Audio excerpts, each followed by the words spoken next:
దేవుని ఇంటిలో మనం ఉన్నప్పుడు నువ్వు ఎలా ఉండాలంటే బాధ్యత ఉండాలా, బాధ్యత లేని వాడికి ఉండాలా. నువ్వు పరిపూర్ణం అవ్వాలంటే దేవుని సన్నిధిలో, దేవుని ఇంటిలో నీకు ఒక బాధ్యత ఉండాలి. ఎందుకు వస్తున్నావో, ఎందుకు వెళ్ళిపోతున్నావో, అలాగే వెళ్ళిపోతే దేవుడు కూడా నీవెవరవో నాకు తెలియదు అన్నట్లు ప్రభుత్వం ఖచ్చితంగా నీకు ఒక బాధ్యత రావాలి. సన్నిధిలోకి వచ్చిన తర్వాత నీకు ఎప్పుడైతే బాధ్యత వచ్చిందో ఈ నెలంతా నేను మందిరం తొడవాలి, వారం వస్తే మందిరం కడగాలి, అది సేవకుడు చెప్తేది కాదు. కానీ ఇంట్లో ఎప్పుడైతే నేను పాలిభాగస్తుడిని, నేను ఇంట్లో సభ్యుడిని, నేను ఉన్నాను అనుకున్న వ్యక్తి ఎవరైనా ఎలా ఉండాలంటే ఆ సంఘంలో ఎవరైతే ఉంటున్నారో మీ సేవకులకు ఎలా ఉండాలంటే అండగా ఉండాలి. దేవుని స్తోత్రం, హల్లెలూయా. సహకారిగా ఉండాలి, ఆ దేవుడికి సహకారిగా ఉండాలి. అంతే తప్ప కానీ నేనున్నాను, నేను చేస్తానంటే దేవుడు ఒప్పుకోడు. నువ్వు ఎప్పుడైతే శక్తివంచం లేకుండా దేవుని మందిరంలో పనిచేస్తూ సేవకుడిని నీ సంఘంలో ఉన్న నీ దైవజనుడి కుటుంబానికి ఎప్పుడైతే కలిపెడుతూ ఉంటావో, బాధ్యత రహితంగా ఎప్పుడైతే ఉంచావో, ఆయన వస్తాడు. వచ్చాడు వెళ్ళేంటి, మనం పెట్టాలా, చెయ్యాలా, చూడాలా, చెందాలా. హల్లెలూయా, హల్లెలూయా. కానీ రోజులు వెళ్ళిపోతూ ఉంటాయి. ప్రియమైన సంఘస్థులారా, యూట్యూబ్ ఛానల్ ద్వారా, ఫేస్బుక్ ఛానల్ ద్వారా చూస్తున్నా సంఘ బిడ్డలారా, క్రైస్తవ బిడ్డలారా, నీ సేవకుడు ఆకలిగా ఉండకూడదు. ఇప్పుడు కూడా నీ మందిరము ఎప్పుడు డల్గా ఉండకూడదు, నీ మందిరము బలహీనంగా కనపడకూడదు.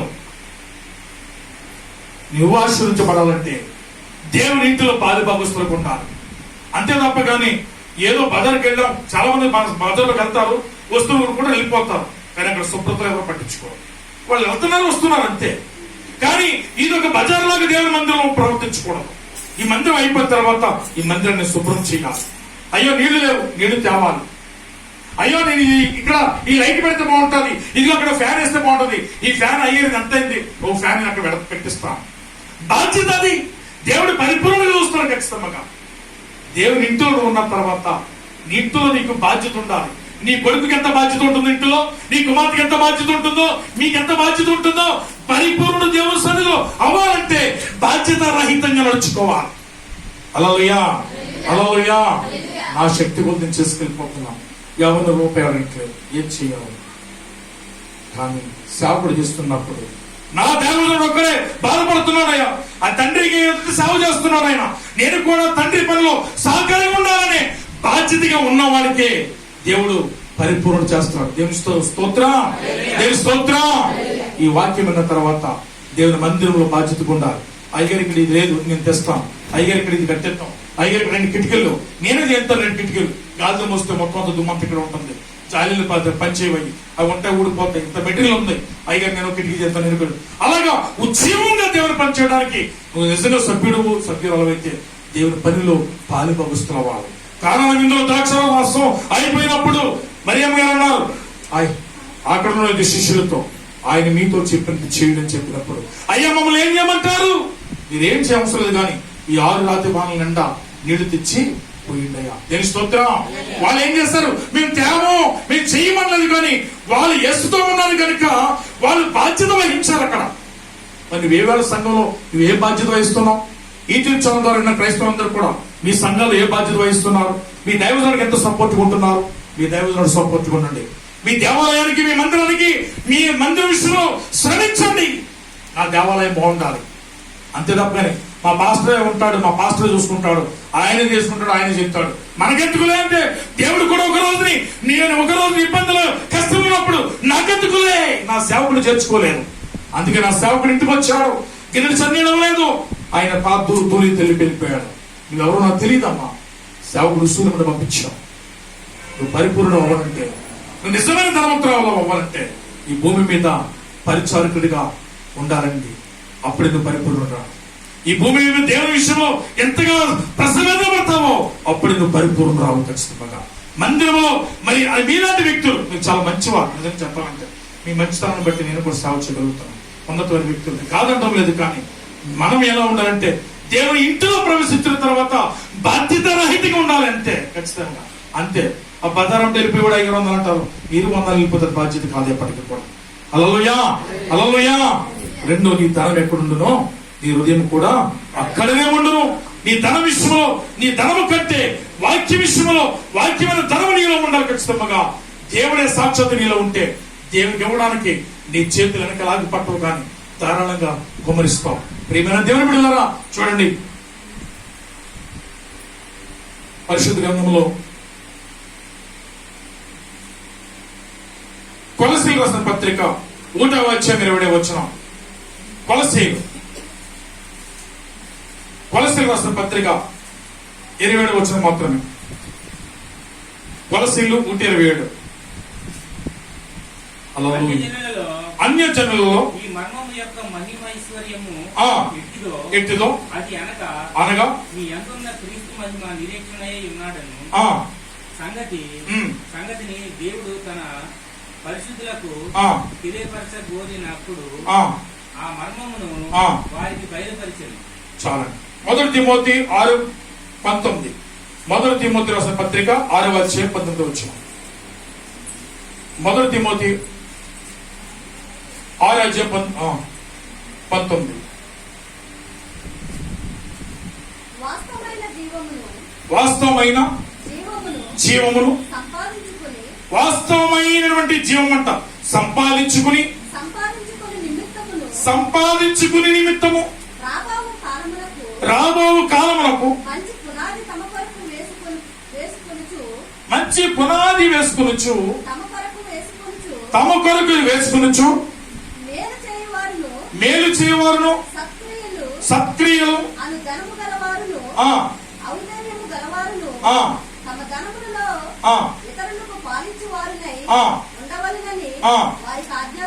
దేవుని మహిమ కలుగును గాక. సంఘం నేర్చుకోవాల్సినటువంటి రెండో మాట ఏంటంటే సత్క్రియలు అంటే. ఏ క్రియలు అంటే చెప్పాలి. సత్క్రియలు అంటే మీకున్న ధనములో కొంతమందికి విధవరాండ్లకు అనాథ పిల్లలకు ప్రియమైన వాళ్ళరా దేవునికి మరి ఏం చేయాలంటే సమర్పణ కలిగి ఉండాలంట. దేవుని స్తోత్రం.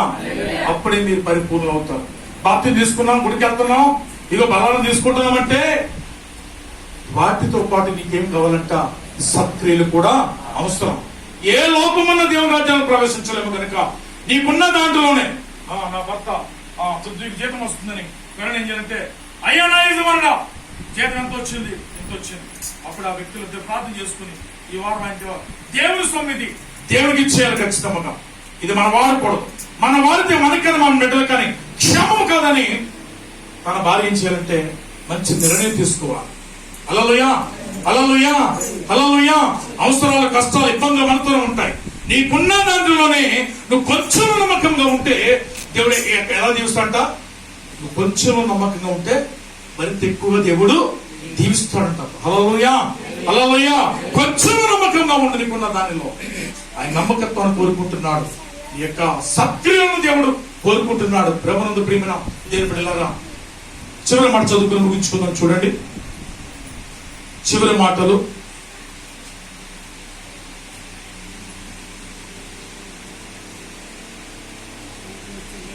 ఏప్రిల్ రాసిన పత్రిక 11వ అధ్యాయం 26వ వచనం. ఏప్రిల్ రాసిన పత్రిక 26వ వచనం. ఏప్రిల్ 11:26.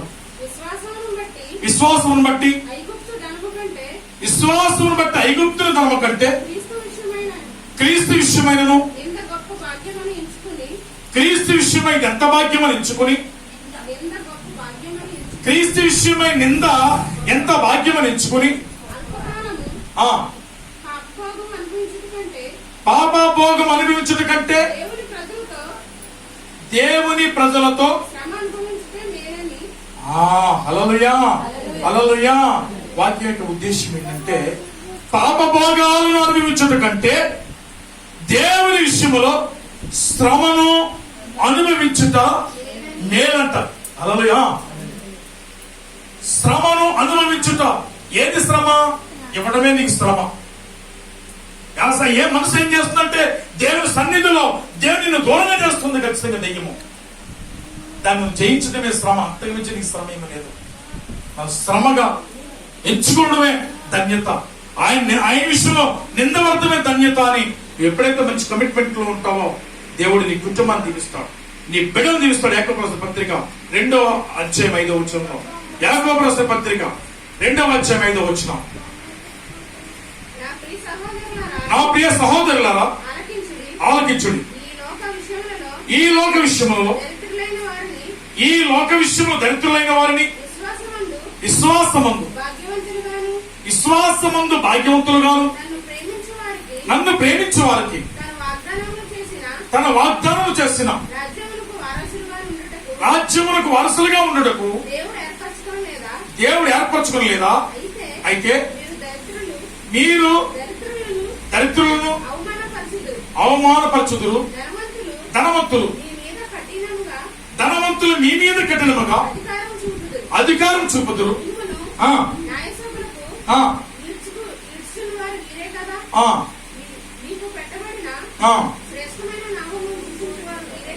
హల్లెలూయా, హల్లెలూయా. ప్రకటన గ్రంథము 2వ అధ్యాయం 9వ వచనం. ప్రకటన గ్రంథం 2వ అధ్యాయం 9వ వచనం చూడండి. ప్రకటన 2:9లో హల్లెలూయా 2:9 ప్రకటన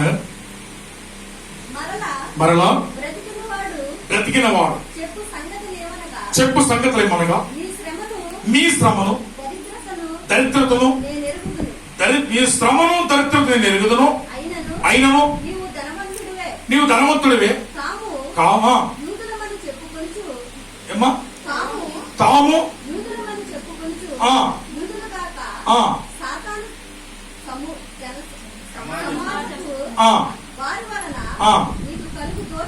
నీకు కలుగు దోషనే ఎరుగుదము. నీవు పొందబో శ్రమలకు భయపడకము. ఇదిగో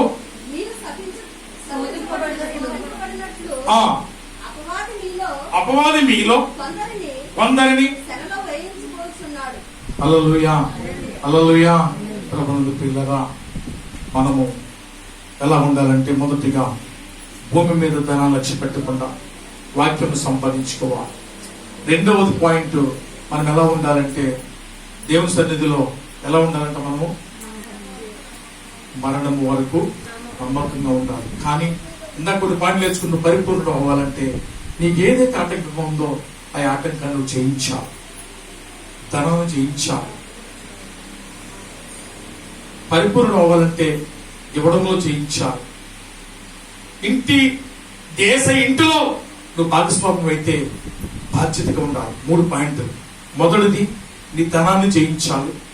రెండవది ఇప్పుడే చెప్పాను, అమ్మ అందరూ వినాలి, దేవుని సొమ్ము దేవునికి ఇవ్వడం లేదు. చాలా మంది నన్ను పెట్టినది వాక్యం ₹1 కూడా అవసరం లేదు. కానీ నీ రాబడి అంతటిలో నువ్వు తీవలసినటువంటి యేసయ్యకు మీ శక్తి కొలదే మీరు ఎంతైతే ఇచ్చేయాలనుకుంటున్నారో ఆయన దగ్గర మనం ఎలా ఉండాలంటే నమ్మకస్తులుగా ఉండాలి, నమ్మకమైన బిడ్డలుగా ఉండాలి, అక్రమము చేయకూడదు. దేవుడిని దీవించాలనుకుంటే కనుక ధనాన్ని జయించాలి. రెండో పాయింట్ ఏం చెప్పాను మీకు నేను, పరిపూర్ణ అవ్వాలంటే ఏం చేయాలంట, దేవునికి ఏదైతే ఆటంకంగా ఉందో దాన్ని నువ్వు అణగదొక్కాలి ఖచ్చితంగా. దేవుని రాజ్యానికి ఏదైతే నిన్ను శోధిస్తుందో దాన్ని దొరకబట్టాలి ఖచ్చితంగా. నువ్వు పరిపూర్ణుడు అవ్వాలంటే పరిపూర్ణుడు రావాలి. ప్రతి మనుషుడు పరిపూర్ణుడు లేదంట, ఏదో ఒకటి కొదువు ఉందంట. ఆ కొదువేంటో ఆలోచన చేసుకోవాలి ఖచ్చితంగా. మూడవది, దేవుని ఇంటిలో నువ్వు వారసుడు అయితే వారసురాలు అయితే అయ్యారు మేము చేస్తామండి, అయ్యారు మేమున్నామండి అది కాదు. కానీ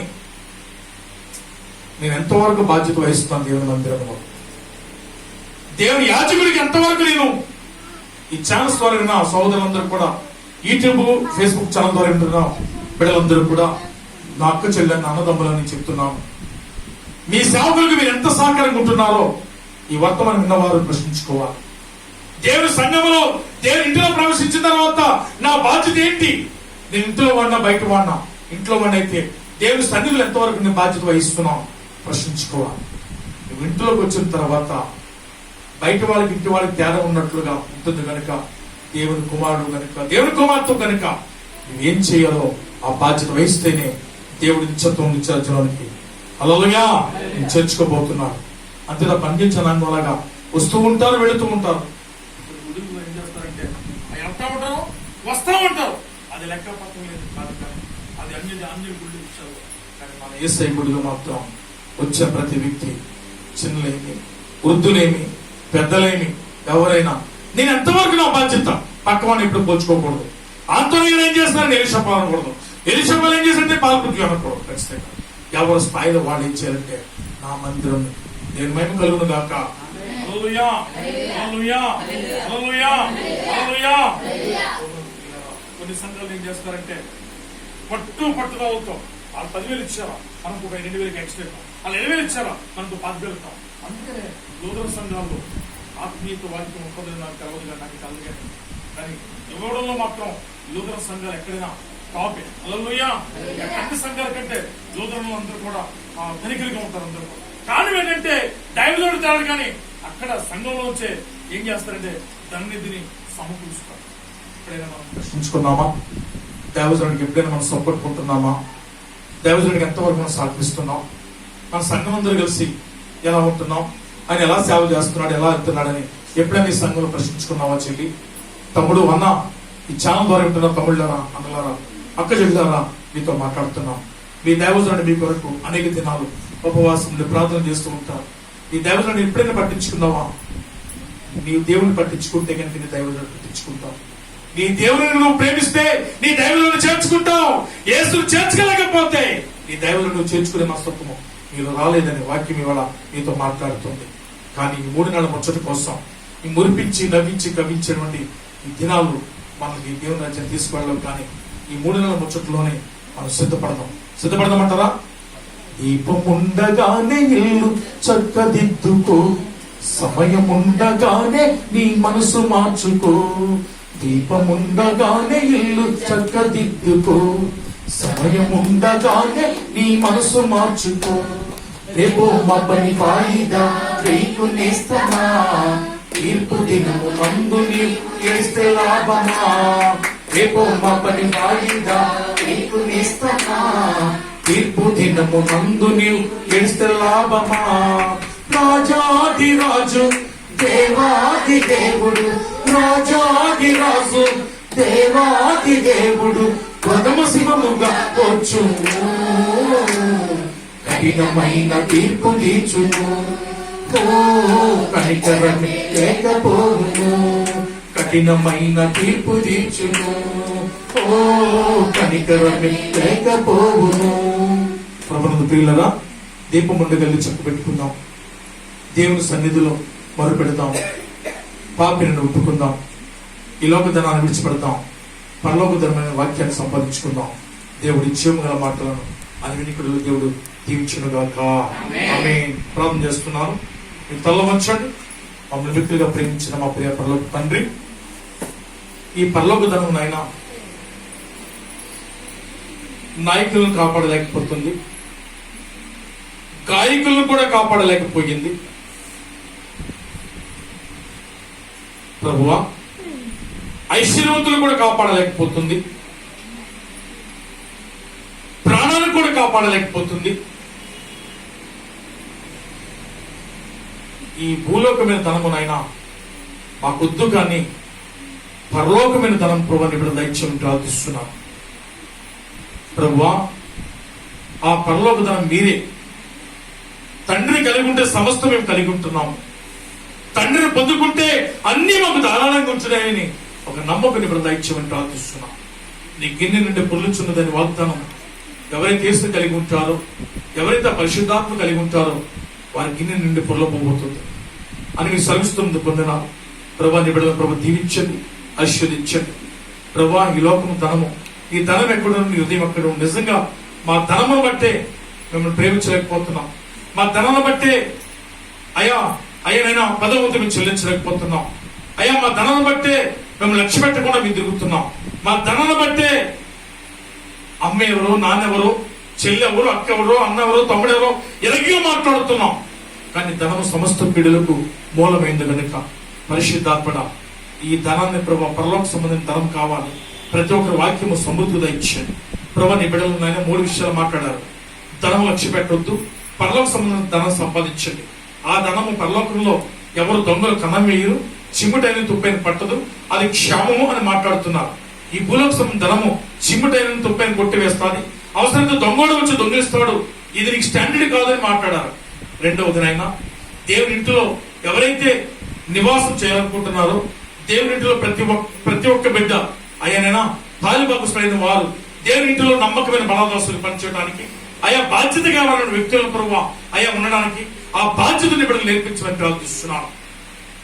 అలాగే పరిశుద్ధాత్ముడ ఆయన పరిపూర్ణులు అవ్వడానికి ఈ లోకములో ఆయన ఐశ్వర్యమును, ఘనతను, సిరి సంపదలను, అధికారాలను లెక్క చేయకుండా కేవలం ఆయన మీరు ప్రేమను కలిగి ఉండి మీ రక్షణ కవచాన్ని ధరించుకుని అయ్యా మీ రక్షణ కలిగి ఉండే భాగ్యం ఇప్పుడు దయచేయమని ప్రార్థిస్తున్నాం. మీరే సంస్థ నడిపించమని అయ్యా యూట్యూబ్ నైనా అలాగే ఫేస్బుక్ ఛానల్ ద్వారా బిడ్డలందరూ కూడా వారిని దీవించండి, వారి కుటుంబాలు ఆశీర్వాదకరించండి, వారి కుటుంబాలు కూడా సంఘటనలతో పాటు వారిని కూడా గణపరిచి మహిమపరచమని అయ్యా దేశవ్యాప్తంగా ఉన్న సంఘాలన్నింటినీ కూడా అభివృద్ధికరంగా మేలుకరం ఉంచుకోండి. యేసు నామములో విత్తన వర్తమానం నీ బిడ్డ జీవితంలో దూరంగా ఫలించును గాక, నీ బిడ్డలో అభివృద్ధి గాక, ఆత్మస్థితులు అభివృద్ధి అవుతురు గాక, ఆత్మాసనం నడుచుకుందరు గాక, ఆత్మ వర్తిరుదురు గాక, ఆత్మలో ప్రార్థించుదురు గాక, ఆత్మ ములుదురు గాక, ఆత్మ సంబంధిగా జీవించుదురు గాక. యేసు నామమున బిడ్డ దీవించి గణపరచును. ప్రభువా నీ బిడ్డలకు మీ బలిపీఠం కలిగి రావాల్సిన ధనాన్ని ఇచ్చిన మనసు వాళ్ళు దయచేయమని ఇప్పటికే సాతాను కఠినపరిచింది నాయన. ఆ కఠిన నుండి ప్రభువా ఫోటో కఠినుడు కనుక ఆ ఎర్ర సముద్రం వెళ్ళిన తర్వాత తెలుసుకున్నాడు, ప్రయోజనం లేకపోయింది. అయ్యా నేను ఫరోలాగా మేము కాకుండా కఠిన నిబంధన ఎదురు కఠినాత్మకంగా మేము కాకుండా మాకు మంచి మనసు దయచేయమని మీ సన్నిధిలో ఆడిపాడిపోయేటువంటి ఉంచమని మీ దైవాశీర్వాద వద్దుల భాగ్యం దయచేయమని యేసునామమున అడుగుచున్నాను పరమ తండ్రి. ఆమేన్. ఆమేన్. అందరికి వందనాలు.